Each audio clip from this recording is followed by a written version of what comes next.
What's going on? It is your man CamQuotes out here behind the rhyme.com, and I am on the phone with a young man that is better than 90% of your iPod.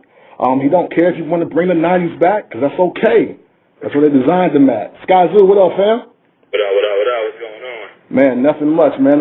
Before we even get started, I want to say that I got into it about 2010. I think it was a lot from the tape deck, Speakers on Blast with Illmind, the collaboration project. Yeah. So I've been trying to catch up because you had way more music out before then, and you're definitely bringing some heat. So I want to first thank you for your contribution, your lyrics, and just the message that you're putting out in the hip hop game right now. Oh, well, thank you, man. I appreciate it. You know, first off, good looks on the love on live and the tape deck and all the older stuff and the newer stuff, and just good looks on going back, doing the history per se. You know what I'm saying, and getting on board with what I've been doing. I appreciate it. Absolutely, it's only right we do it. So, Penny Series Part 1 and 2, Antheo versus JJ, all of your current projects out right now. Right. And are we gonna ride this Penny Series out? Like, are we gonna is this gonna be like Volume 10, Volume 20? Like, how far are we going with the Penny Series? Nah, I think 2 is it. I think we're going to leave it at 2. You know, the way the second one started is the way the first one started. You know, it just came from me wanting to rock over, you know, a particular beat, but I wanted to have something to tie it together with, you know, something to tie it back to. And that was how Penny Series Part 1 started. You know, I wanted to rock over the Otis beat. That's what it was at the time. So the Otis joint had just came out. I wanted to tear that up, and I was like, if I do it, I don't want to just do one random freestyle, throw it out to the net and call it a day. You know, I want it to make sense where it ties into something. Right. Same a weekly thing. Same thing with Part 2. I wanted to hit the Picasso baby beat, and I was like, yo, I want to tear this up, but I got to tie it to something to make it make sense as opposed to just throwing something out there for no reason. So then that one came about, you know. So that's kind of how it all spurred. Absolutely. Now, before we get into the interview, I was on the wire today out, and it looks like officially Rock the Bells has canceled both the NY and the DC dates. Yeah, that's I didn't know that. Yeah, no, like it's just really getting released now. I've seen Rock the Bells live tweeting. Immortal Technique had just tweeted also. So, I mean, what is that saying for? I mean, I guess hip hop festivals and just where we're going right now. Like, I mean, Rock the Bells is canceling 2 cities and like I think 4 dates. Right. Well, I don't know if it's speaking for, you know, hip-hop festivals as a whole. Okay. You know, you have, you know, a lot of other events, a lot of other hip-hop festivals, one of them being the A3C Fest that's coming up next week in Atlanta. Right. I think it may be an internal thing. I don't know. You know, I don't know anybody over there on that side, so I'm not, you know, in the know with how they put all those things together. But, you know, I feel like it could be an internal thing. It could be a cost thing, you know, how much money it costs for them to, you know, put something like that together with the artist that they're trying to get, whatever it might be. So, you know, things might have fell apart from there. Who knows? You know, I'm just taking an educated guess, you know? Right. Absolutely. Hopefully this will not spell the demise of Rock the Bells and they come back strong in 2014. Now, hip-hop officially turned 40 this year. And it's predominantly seen as, you know, the young man's game and kind of by, you know, fate or circumstance, once you get to a certain age bracket, they kind of push you out the door unless you keep yourself afloat. So I want to know, with hip-hop turning 40, do you feel that ageism in hip-hop will take a definite end? Because now, your pioneers are in their 50s now, and 40 years old, we can't still have cats just spitting that's 18 to 22. So what are your thoughts on that? Oh, well, you know, it was about time, you know.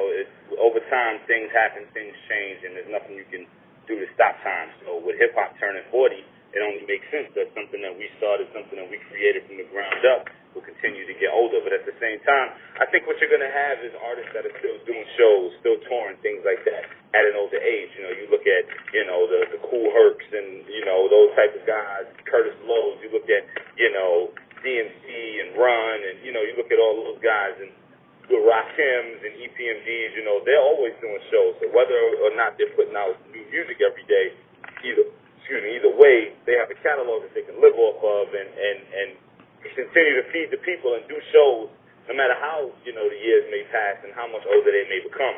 And I think the same is to be said for hip-hop. I personally think as far as artists making new music, I personally think Jay-Z is going to be the first person to still drop new records, never stop. There was never no break in between and nothing well into his early 50s. I see that coming. Right, yeah, and I would appreciate that. I mean, it's about time hip-hop gets there. Our Aerosmith, our Eric Clapton, our Ray Charles, you know what I'm saying? It's that time. It's that time right now. Absolutely. Explain the importance of a knowledgeable hands-on team to thrive in this business independently. Because right now, you have a situation where a lot of cats feel that they just got to rhyme, post a couple tweets, and get up on SoundCloud and Reverb Nation, and that's it. They're officially in the independent game, and they don't really understand that that's just, the foundation, ground one level. So explain the importance of a knowledgeable team to thrive in the business independently.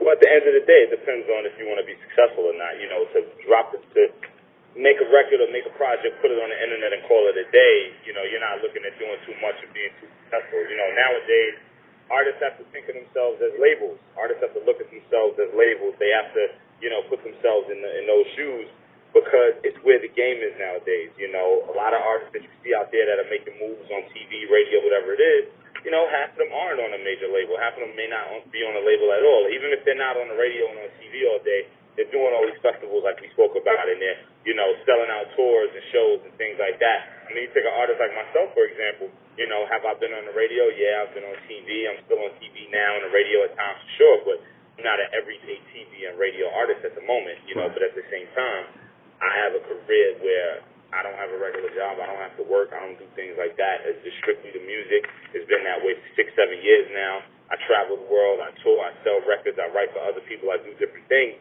And I'm able to do what I do because of thinking like a label. If I only sat and thought like an artist, I'd be kind of out of luck, Right. But the fact that I put on a label head hat at the same time, I could put on an artist hat, but put on a label head hat too, that helps me to continue to prosper. And I think that's what the game has easily and clearly turned into. Right. Excellent, man. That's good food right there for everybody to know. Absolutely. So we want to know right now, and we don't do all-time lists, we don't do GOAT lists, none of that, but everybody has music that's near and dear to their heart. So what I want to know is, what are your 5 hip-hop albums that you feel epitomize hip-hop? And and you can come from a perspective of what inspired you to even rhyme, or whether you feel that, like, if you were to tell somebody 20 years from now, what was hip-hop, what are the 5 albums would you play for them? 5 albums I would play, I would say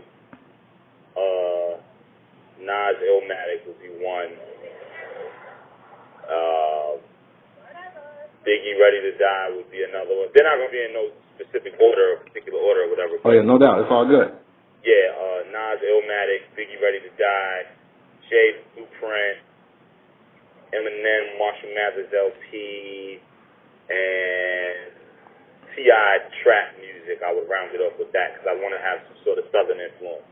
Absolutely. Well, you know what? No. I got to change that. I'm sorry. Definitely T.I., definitely Blueprint.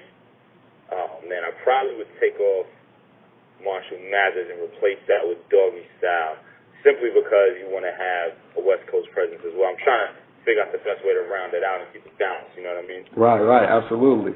Well, no matter what, you definitely setting people straight on what hip-hop is with any of those 6 albums that you put in there. So we'll just go with the 6, even though that's your 5.